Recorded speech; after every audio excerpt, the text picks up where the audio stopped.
Il est temps de retrouver Benoît Fernandez-Rioux pour notre flash forex. Bonjour Benoît. Bonjour Roselyne. Vous êtes, on le rappelle, consultant spécialiste du forex. On va commencer avec l'euro-dollar, la paire qui s'est effritée la semaine passée. Oui, la paire s'est effritée parce qu'on a eu effectivement la nomination de Kevin Warsh, notamment il y a un peu plus d'une semaine. Et ça a bénéficié au dollar américain parce que Kevin Warsh est donc un faucon. Et donc c'est un signe de sérieux malgré tout. Et même s'il est aligné avec Donald Trump sur le fait de baisser les taux d'intérêt du dollar américain, il est aussi en faveur de la réduction du bilan de la Fed, ce qui est très positif, en tout cas d'un point de vue du marché. On aura plutôt donc un quantitative tightening à partir du printemps prochain, puisqu'il prendra ses fonctions normalement le 15 mai, après qu'il soit vraiment confirmé par le Sénat américain.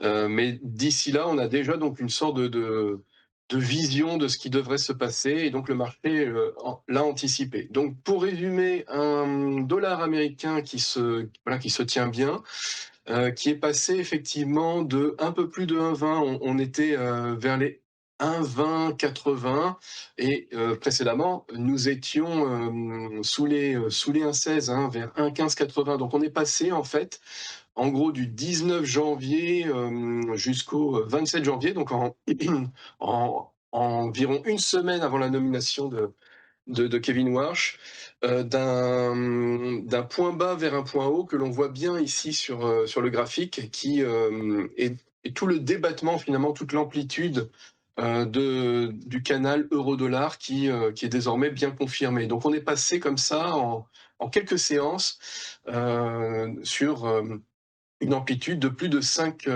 figures. Ça veut dire plus de 500 points, en fait, en réalité, 500 pips.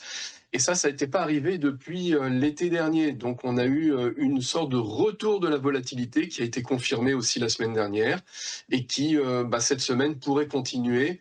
Et au moment où on parle, on vient d'un appui vers les 1,18, hein, une zone de support intermédiaire qui est un peu le milieu de canal. Et la phase technique, vous voyez, est haussière, puisque le stochastique lent croise pour une prochaine phase de hausse, et on pourrait très bien revenir tester des plus hauts, et donc le haut du canal vers les 1,21 d'ici une semaine, 2 semaines maximum, donc vers mi-février ou un petit peu plus, en avant. On a sur les fondamentaux une inflation qui effectivement est un petit peu au-dessus de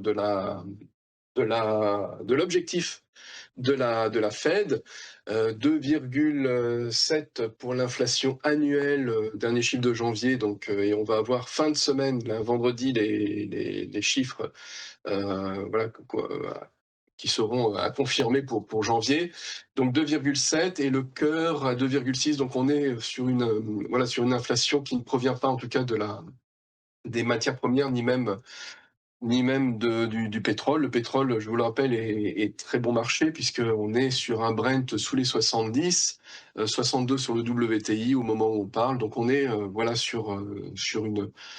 sur une situation macro et géopolitique, certes tendue, certes incertaine, mais pour l'instant les choses tiennent.